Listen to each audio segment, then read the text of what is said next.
నమస్తే అండి గొర్రెటి వెంకన్న గారు. చెప్పండి, చక్రి గారికి మీకున్న అనుబంధం గురించి చెప్పండి. చక్రి గారు నన్ను అంటే కందికొండ అని చాలా ప్రధానంగా ఆయన ప్రైవేట్ ఆల్బమ్ చాలా చేసినాము.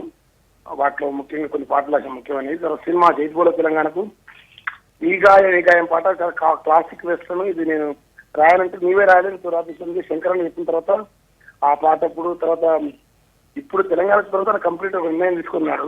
ఎక్కువ మన తెలంగాణ పాట పూసినప్పుడు నాతోనే చెప్పేది ఆ ఒక్క పాట నేను చేసింది మ్యూజిక్ అని కూడా అన్నాడు 3-4 రోజుల కింద.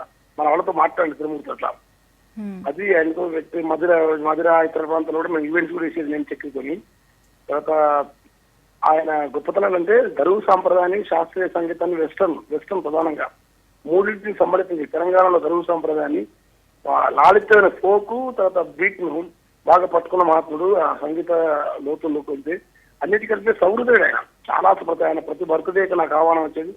ఆ బర్త్డే నాడు ఆయన ఎంతో మంది పేద విద్యార్థులు కానీ, అనాథలు కానీ వాళ్ళందరికీ చాలా ఆ రోజు దాదాపు 20 లక్షలు 30 లక్షలు ఖర్చు చేసేవాడు. అడిగింది అక్షయ పాత్ర హైదరాబాద్ కూడా అక్షయ పాత్ర చక్రి ఎవరు అడిగింది మీకు పాట పాడతామన్నా, పాట రాస్తానన్నా, కందికొండ లాంటి వాళ్ళు తెలుసు, పాట రాస్తానన్నా, లేకుంటే మీరు ఏది ఆయన అడిగితే కాదనే మనస్తత్వం కదా. తర్వాత సొంత జీవితంలో కూడా అనేక సంక్షోభాలు, గాయాలు, మంచితనం ఆయన మంచితనంతో ఉన్నా ఆయన ఎవరికి చీమకు కూడా ఇష్టమంత హాని చేయని గొప్ప మనిషి. ఒక సంగీత ప్రతిభా సమున్నతుడే కాకుండా మనిషిలో కూడా వ్యక్తిత్వం చాలా గాలి మనిషి, ఎవరికి హాని చేయని మనస్తత్వం ఆయన చిన్న వయసులో ఇట్లా కావడం అనేది తెలంగాణ కాదు మొత్తం సినిమా రంగానికి, కళామతానికి ఒక చాలా లోటు అనుకోవచ్చు.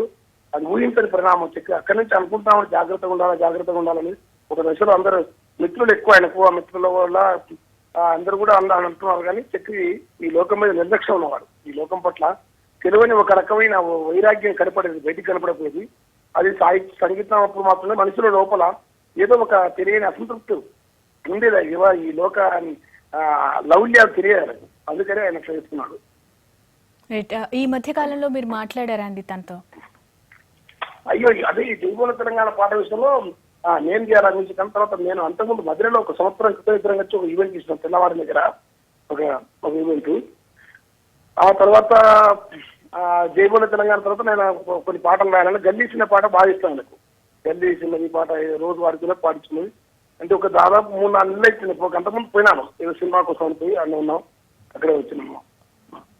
రైట్, థ్యాంక్ యూ అండి. అండ్ మీతో పాటు V6 కూడా కోరుకుంటుంది చక్రి గారి ఆత్మకు మనశ్శాంతి భగవంతుడు కలగజేయాలని.